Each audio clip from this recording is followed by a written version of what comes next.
청소년들에게 오늘 나눌 이야기는 한국은 자유민주공화국인가입니다. 저는 가끔 기회가 닿으면 젊은이들과 토론을 합니다. 이번에 토론한 부분은 공화국이 뭔가에 대한 부분이었습니다. 우리 청소년들도 이 나라의 국민의 한 사람이죠. 아직 투표권은 없습니다만 저도 청소년 길을 지나면서 지금 50대 중반으로서 또 저의 출생 연도에 인구 가장 많다죠. 그런 기성세대가 되어버렸습니다.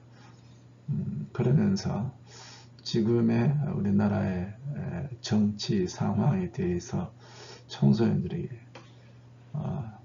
역사적인 측면 그리고 앞으로 어떻게 됐으면 하는지 현재의 우리나라의 그런 상황을 잘 이해하는 것은 미래의 주역인 우리 청소년들이 만들어가야 될 우리나라, 또 하나님께서 이 민족을 향한 하나님의 계획이 이루어지는 바에 청소년 한 명 한 명이 지각을 갖고 있어야 하기 때문에 이 이야기를 나눕니다. 자, 오늘의 주제는 한국은 자유민주공화국인가 라는 내용이죠. 예, 우리나라는 자유민주공화국입니다. 이 공화국이란 자유라는 것에 대해서는 잘 아시죠. 이승만 대통령을 사용하신 하나님을 통해서 이 나라의 자유, 시장, 경제 기초 위에 이 나라가 세워져서 너무나 감사하죠. 그래서 70년 세월 지나면서 이렇게 발전을 이룰 수 있어서 너무나 감사합니다. 물론 많은 대가를 지불한 거였죠. 자, 그러면 오늘은 공화국이라는 게 뭐냐 이겁니다. 이 공화국이라는 개념은 저도 이정훈 교수의 성경적 세계관이라는 책을 통해서 좀 더 배우게 되었습니다. 그 책에 의하면 공화국, 그야말로 자유민주주의가 발전하기 위해서는 공화국, 이 공화국은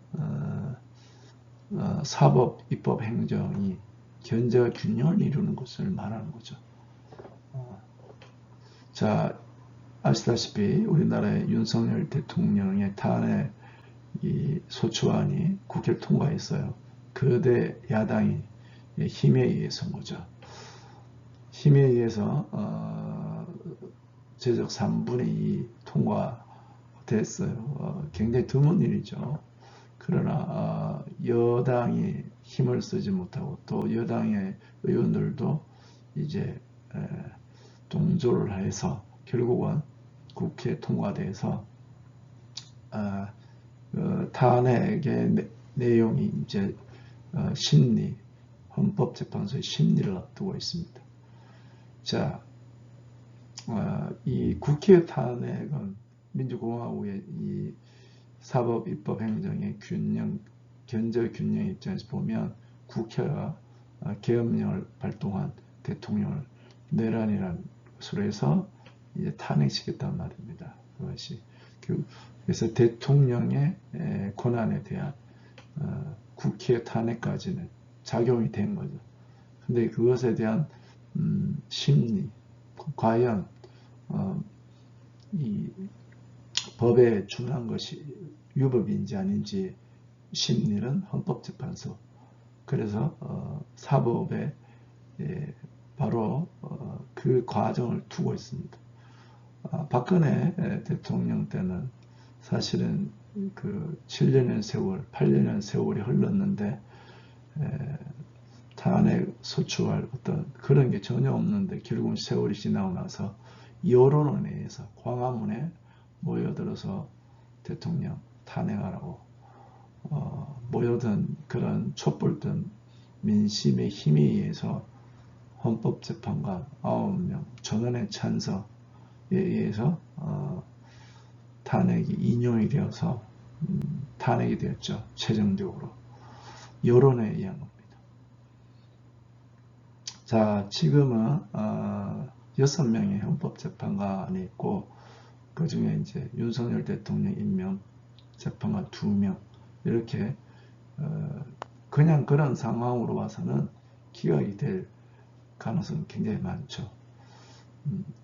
박근혜 대통령 때의 여론몰이를 통해서 무너뜨린 대통령을 탄핵의 경험이 있기 때문에 그야말로 아직까지 탄핵, 체포 그런 단어로 광장에 모이는 사람들이 있습니다. 광장에 모이는 것도 권력은 국민으로 말미암는다는 그런 이슈로 많은 사람들이 광장에 모여들었습니다. 초등학생부터 시작해서. 자, 지금 상황은 많이 달라졌습니다. 지금은 이제 윤석열 대통령이 계엄을 한 이유가 바로 부정선거라는 부분들이 드러났고, 또 부정선거에 오래도록 한국의 그 부정선거를 파헤쳤던 많은 사람들에 의해서 결국은 중국과 북한, 그 다음에 선관위 안에 있는 바로 선거 조작의 부분들이 거의 이제 백일하에 드러나고 있습니다. 그 증거 자료가 어떻게 이제 나오느냐 달려 있는 상황입니다. 그래서 결국은 계엄을 통해서 그 일반 수사로 되지 못하는 상황이었기 때문에 바로 계엄을 통해서 선관위에 있는 이 서버의 내용들을 있어야 증명이 되니까요. 대통령의 자리는 누구보다도 많은 정보를 알 수 있는, 그리고 그 정보에 의해 결정을 내야 하는 그런 상황이었던 거죠. 자, 이것이 이제 드러나고 있습니다. 윤석열 대통령이 계엄을 한 이유를 설명해 주고, 그렇게 하면서 이 나라 민족의 반국가 세력, 그 반국가 세력이 거대 야당을 이루어서 의회 내란의 상황이 지금 직면한 우리나라 상황입니다. 이것을 어떻게 바로잡을 수 있을까요? 이제 우리가 기도해야 됩니다. 이 나라의 부정선거의 비리들이 빛 가운데 드러나고, 이제 그 주권의 국민으로 말하면 그 국민의 주권은 선거를 통해서 표현되는데, 이것이 부정이 있었으니 증거 같은 그런 상황이 발생되는 거죠. 국회가 계속 행정의 일들을 탄핵을 남발하고 예산을 삭감하고 계속 브레이크를 거니까 대통령이 아무 일을 할 수 없는 상황으로 만들어버린 거죠. 하나님께서 이 나라에 대가를 지불해서 권력은 국민으로부터 나온다는 훈련한 이 나라, 이제는 공화정, 입법, 사법, 행정, 입법, 사법, 입법은 국회고요, 사법은 이제 법원이죠, 행정은 이제 대통령. 제왕적 대통령이 과거는 문제가 되었습니다만 이제는 거대 야당이 문제가 되는 이 공화정, 이 문제에 대가를 지불하고 우리나라를 배우고 있습니다. 지금 앞으로 통일의 주역이 될 우리 바로 청소년들에게 이 나라의 민주주의가 꽃을 피우고 복음 통일을 이룰 수 있는 영역, 그리고 입법, 사법, 행정이 공의와 정의롭게 견제와 균형을 이루면서 그런 나라를 만들어가는 주인공 되기를 축복합니다. 감사합니다.